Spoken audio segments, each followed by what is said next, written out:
Warahmatullahi wabarakatuh. Saya Vito Takrafiansyah ingin mempresentasikan hasil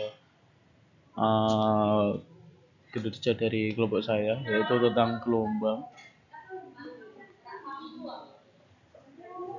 Yang pertama yaitu langsung ke pengertian gelombang. Nah, pengertian gelombang adalah getaran yang merambat dari suatu titik ke titik lainnya melalui suatu media atau ruang hampa gitu. Nah, di samping ini adalah contoh gelombang di mana satu gelombang itu terdiri dari satu puncak dan satu lembah gitu, di mana ini satu puncak dan satu lembah itu disebut gelombang gitu.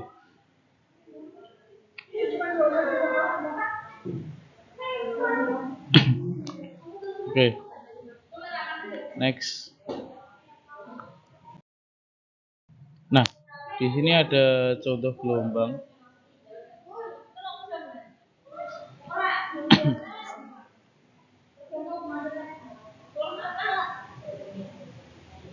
Oke,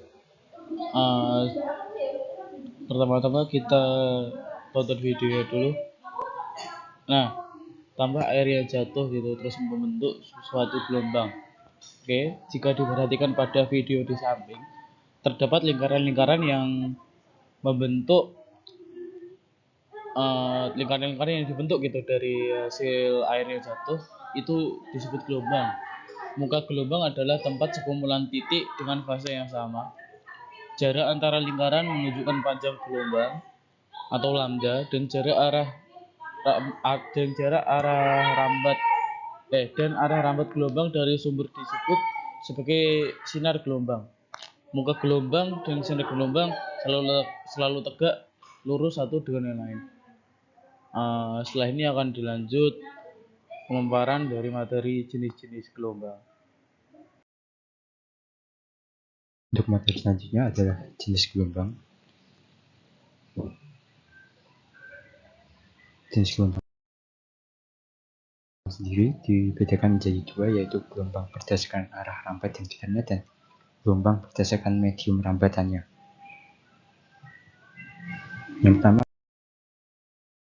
adalah gelombang berdasarkan arah rambat dan getarannya. Gelombang berdasarkan arah getaran dan rambatnya dibagi menjadi dua, yaitu gelombang longitudinal dan gelombang transversal. Pada gelombang longitudinal adalah gelombang dengan arah getarannya berhimpitan dengan arah rambatnya. Seperti pada gambar ini adalah contoh dari gelombang longitudinal, yang mana terdapat himpitan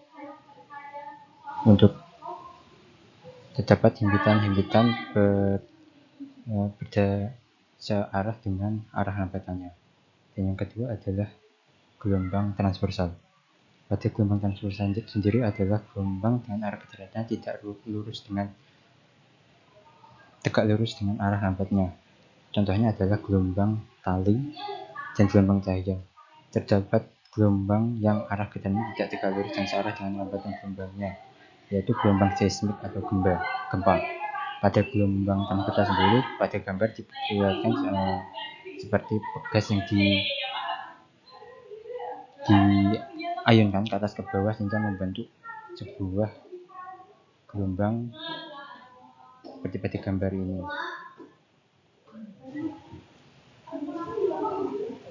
Selanjutnya adalah gelombang berdasarkan medium dan perantara. Pada gelombang berdasarkan medium dan perantara dibagi menjadi dua, yaitu gelombang mekanik dan gelombang elektromagnetik. Pada gelombang mekanik sendiri merupakan gelombang yang memerlukan medium untuk merambat. Contohnya adalah gelombang bunyi, yang mana gelombang bunyi memiliki berbagai medium perantara seperti medium cair maupun udara. Selanjutnya adalah gelombang elektromagnetik. Gelombang elektromagnetik adalah gelombang yang tidak memerlukan medium untuk merambat. seperti gelombang cahaya dan gelombang radio. Untuk materi selanjutnya adalah prinsip gelombang.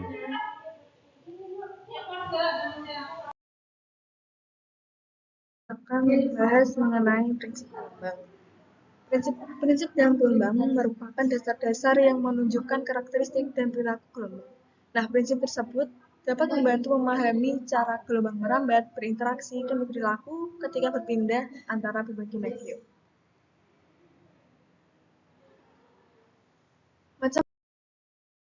Macam prinsip gelombang ada 3. Yang pertama, prinsip superposisi, yang kedua, prinsip Huygens Fresnel, dan yang ketiga, intensitas gelombang.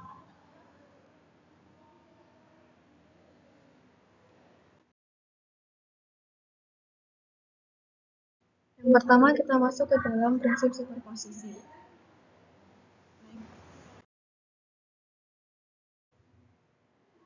Apabila 2 gelombang atau lebih merambat pada medium yang sama, maka gelombang-gelombang tersebut akan bertemu pada suatu titik dan waktu yang sama.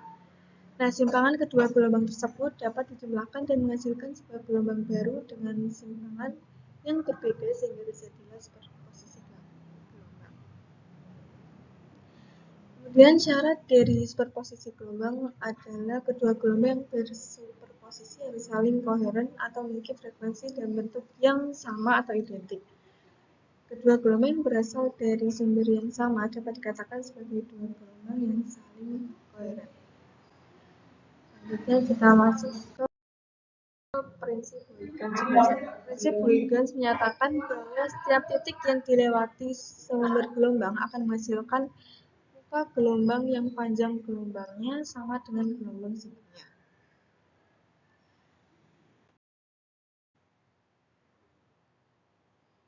Dan kita masuk ke intensitas gelombang.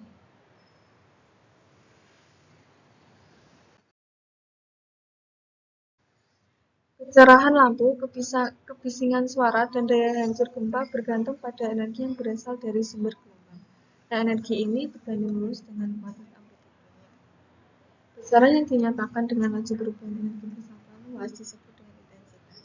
Nah, ada intensitas gelombang menghukum kuadrat terbalik, di mana memiliki arti bahwasanya besar intensitas akan berbalik dengan kuadrat jarak dari titik ke sumber gelombang.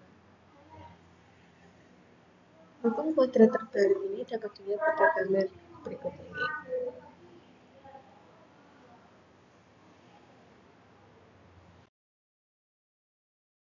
Nah, besar intensitas dari sumber gelombang secara matematis dapat dinyatakan dengan persamaan I sama dengan P per A, di mana P sama dengan energi persatuan waktu dengan satuan watt, I merupakan intensitas dengan satuan watt per meter kuadrat, kemudian A yaitu luas dengan satuan M kuadrat.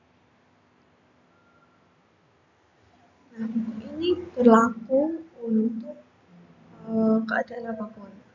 Sebagai contohnya, yaitu semakin jauh kita dari sumber dunia ataupun cahaya, maka intensitasnya nyaring atau tingkat kecerahan semakin meningkat.